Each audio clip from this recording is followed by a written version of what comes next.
दर्शकों नमस्कार। आज हम राजगढ़ ज़िले के एक छोटे से गांव ग्राम देहरी बामन से निवासरत श्री अशोक जी शर्मा की सुपुत्री का स्वागत सम्मान करने के लिए ब्राह्मण समाज उनके घर पहुंचकर बेटी का स्वागत सम्मान किया।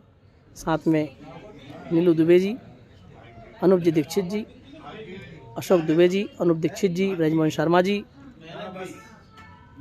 दीपक दुबे जी, आनंद मेहता जी, आशीष दुबे, आशीष दीक्षित, दीपक शुक्ला, रामजी शर्मा अध्यक्ष सहित सामाजिक बंधु अशोक जी शर्मा घर पहुंचे और एमपीपीएससी में सिलेक्शन होने पर बेटी को बहुत सारी बधाई शुभकामनाओं के साथ साल श्रीफल देकर मीठा मुंह करवाया।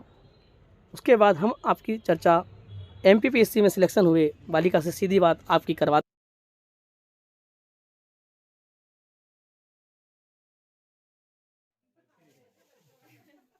दर्शकों नमस्कार। इस वक्त हम राजगढ़ जिले के पचोर शहर के आनंद नगर में बैठे हुए हैं, जो कि हमारे साथ में है श्री अशोक जी शर्मा एवं उनकी बेटी और सपरिवार हमारे साथ इंटरव्यू इनका हम लेना चाहते हैं कि जो इनका एमपीपीएससी में सिलेक्शन हुआ है और इसमें पचोर शहर का सर्वप्रथम स्कूल कौन सा रहा और साथ में माता पिता का इसमें क्या योगदान रहा, इनके भाई ने इनका कितना सपोर्ट किया, क्योंकि एक अकेला व्यक्ति एमपीपीएससी सिलेक्शन करता है ना, तो अकेला व्यक्ति कुछ नहीं कर सकता, उसको पूरा परिवार का कहीं ना कहीं सहयोग होता है। तो हम पूरी चर्चा इनसे करवाते हैं। साथ में मोबाइल का कितना इस्तेमाल इनने किया है इस दौरान पूरा, और आने वाले बच्चों के लिए भी ये आपको मार्गदर्शन करेंगे इस बारे में, तो आप समझिएगा पूरी बात। सर बहुत-बहुत धन्यवाद। सबसे पहले तो मैं अपनी सफलता का श्रेय अपने माता-पिता को देना चाहूँगी क्योंकि उन्हीं के विश्वास और प्यार की वजह से शायद मैं आज यहाँ तक पहुँच पाई हूँ और उन्होंने जितना मुझ पे विश्वास किया है, हर एक चीज़ में मुझे आगे बढ़ाया है, चाहे शिक्षा का क्षेत्र हो, चाहे स्पोर्ट्स एक्टिविटी का क्षेत्र हो, चाहे कल्चरल एक्टिविटी का क्षेत्र हो, हर एक जगह मुझे आगे बढ़ाने की कोशिश उन्होंने की है। दूसरा श्रेय मैं अपने गुरुओं को देना चाहूँगी। जितने भी मेरे स्कूल में गुरु रहे हैं सभी लोगों ने मुझे आगे बढ़ाने की प्रेरणा दी है। तीसरा श्रेय मैं अपने भाई को देना चाहूँगी क्योंकि उसकी वजह से आज मैं यहाँ हूँ और उसने मुझे हमेशा ही सपोर्ट किया है और मेरा एक और भाई है जो मेरे साथ दिल्ली गया था पढ़ने के लिए और हम लोगों ने साथ में ही प्रिपरेशन की थी और वो भी अभी फॉरेस्ट रेंजर है। तो उसको मैं अपना श्रेय देना चाहूँगी, मेरी सफलता का श्रेय देना चाहूँगी। सर मैंने जो प्रिपरेशन स्टार्ट की थी उससे पहले जो स्कूल था मेरा, सबसे पहले मैंने सरकारी स्कूल में प्रिपरेशन की थी देहरी बामन से। फिर उसके बाद मैंने सरस्वती में मैं गई थी और कुछ 3 साल मैंने सरस्वती में प्रिपरेशन की थी और फिर 1 साल मैंने संतोष मित्तल से किया था और फिर 8th से लेके 12th तक मैंने पूरा अपना एकेडमिक करियर संस्कार अकेडमी पचोड़ से किया हुआ है। और संस्कार अकेडमी में मुझे ये पता चल गया था कि मुझे आगे करना क्या है, यूपीएससी करना है और यूपीएससी में मेरा जो प्राथमिक लक्ष्य था वो आईपीएस ऑफिसर बनने का था। तो मुझे वहाँ पता चल गया था। फिर उसके बाद मैंने प्रज्ञा सागर कॉलेज में अपना एकेडमिक जो यूजी था, वो वहीं से किया है बीएससी कंप्यूटर साइंस में और फिर उसी के बाद वहाँ कॉलेज कंप्लीट नहीं हुआ था, उससे पहले ही मैं दिल्ली चली गई थी। वहाँ भी मैंने कुछ कोचिंग में गई थी मैं बट मैंने पूरा सेल्फ ही स्टडी किया है, वहाँ का बस माहौल मुझे पता करना था कि क्योंकि जब तक कॉम्पिटिटर के बारे में पता नहीं होता है तब तक एग्ज़ाम लिखना या एग्ज़ाम के बारे में पता करना बहुत ज़्यादा मुश्किल हो जाता है। तो पहले मैंने उसी चीज़ के बारे में देखा, पूरी एग्ज़ाम को समझा और एग्ज़ाम को समझने के दौरान मेरा फर्स्ट अटेम्प्ट जब मैंने दिया था तब मेरा क्वालीफाई नहीं हो पाया था यूपीएससी। लेकिन सेकंड अटेम्प्ट में मैंने दिया तो उसमें मेरा क्वालीफाई हो गया था। लेकिन क्योंकि कोरोना नंबर का कितना रहा आपका इसमें सेकंड में? सर सेकंड में मेरे प्री में 115 थे और कट ऑफ 92 गया था, तो बहुत अच्छे उसमें तो स्कोर हो गया था, लेकिन मेंस नहीं हो पाया था। फिर उसके बाद कोरोना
सभी गुरुओं का, सबका बहुत ज़्यादा Support सपोर्ट, बहुत ज़्यादा सपोर्ट रहा है सर।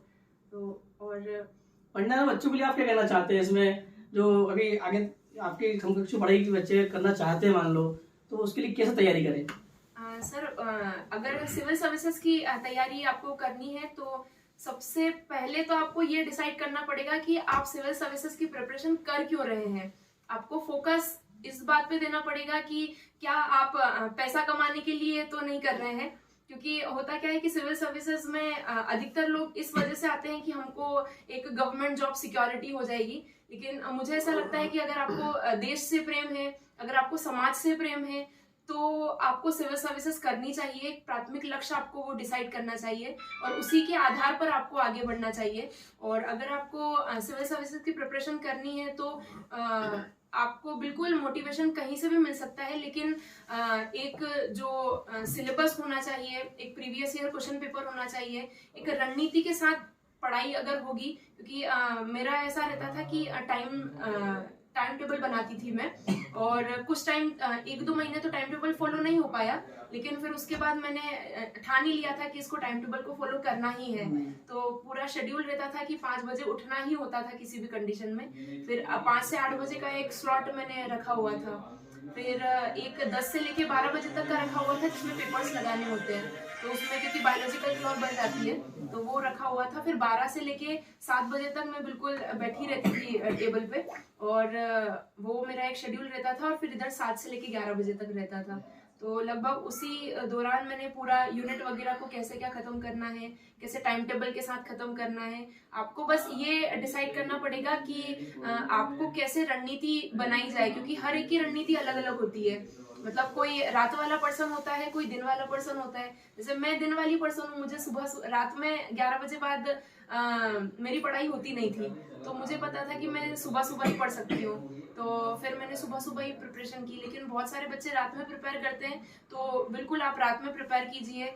और बस ये याद रखना है कि जब आपका लिस्ट में नाम आएगा और माता पिता जब एक गर्व से वो खुशी जब उनकी आंखों में दिखती है, तो वो सबसे अच्छा पल वही होता है। तो बस इतना ही कहना चाहूंगी। क्या बात हेलो, हम चर्चा करते हैं इनके पिताजी से, बेटी को इन्होंने कब कब स्कूल छोड़ा, कैसे छोड़ा, किस परेशानी में भी छोड़ा, ये भी वाक्य आपको बताना होगा समाज दर्शकों को। आइए पास में गुड़िया को छोटे छोटे बच्चे थे, पहले तो क्या है गांव में पढ़ लेते थे, सरकारी स्कूल में छोड़ा क्योंकि अपनी स्थिति ऐसी थी नहीं कि अपन बच्चों को बाहर प्राइवेट स्कूल में छोड़ सके। और जैसे ही फिर मेरा जॉब लगा तो मैं स्कूल जाने लगा, उसमें से ही कुछ खर्चा निकाल के और बच्चों को पढ़ाया। मैंने सरस्वती, मेरा क्या जो स्कूल था उसके पास ही सरस्वती विद्यालय था, तो उसमें पचौर में पढ़ाया कुछ समय के लिए। फिर कुछ टाइमिंग उसमें चेंज हुई तो मित्तल के स्कूल था, उसमें भी मैंने पढ़ाया। उसमें भी फिर टाइमिंग मेरा क्या, मेरा विद्यालय का शेड्यूल भी था, और मैं क्या गांव में रहता था, गांव से बच्चों को लाना और फिर यहाँ के बच्चों को पढ़ाना, तो मेरा टाइम भी मेरे को मैनेज करना था और बच्चों को भी मेरा लक्ष्य था मेरे बच्चे अच्छे बड़े आगे बढ़े। अगर हमारा जो उद्देश्य था, मेरा को खुद को भी मेरा उद्देश्य था पीएससी करना, मैं नहीं पढ़ पाया। कारण ऐसे थे कि गाँव में रहते थे, पिताजी की ज्यादा इनकम भी नहीं थी उस समय। हाँ ऐसा था, जब अपने को कुछ समय मिला है तो मैंने सबसे पहला अपना उद्देश्य रखे बच्चों को अच्छा से अच्छा पढ़ाया और इनके लिए प्रयास किया। उसके बाद संस्कार का टाइम मैनेज हुआ और मैं मेरे विद्यालय में जाता रहा और बच्चे को पढ़ाया, इसको गुड़िया को। और जैसे तैसे ऐसे ईश्वर ने ऐसी कृपा करी कि इसको जैसे तैसे अपने दिल्ली भी छोड़ा, ऐसे वहाँ भी इसने इसका जो भी था अध्ययन करा वहाँ पे, और उसके बाद कोरोना काल में यहाँ पे आ गई, घर पे पढ़ी। इसके बाद फिर इंदौर कुछ समय के लिए वहाँ पे छोड़ा, वहाँ भी रूम दिला दिया, रूम पे पढ़ती रही वो। और बस इस प्रकार उसकी सिलेक्शन में काफी समय ड्यूरेशन ज्यादा रहा, टाइम ड्यूरेशन 2022 से 2025 में आया। इस बीच में कैसा महसूस कर रहे थे उस दौरान आप चयन के लिए क्या होना है, क्या नहीं होना है, एग्जाम तो दिया है, रिजल्ट अभी आया नहीं है, तो क्या होना है इस बीच में, क्या मन में कितनी सारी भ्रांतियां पैदा हुई?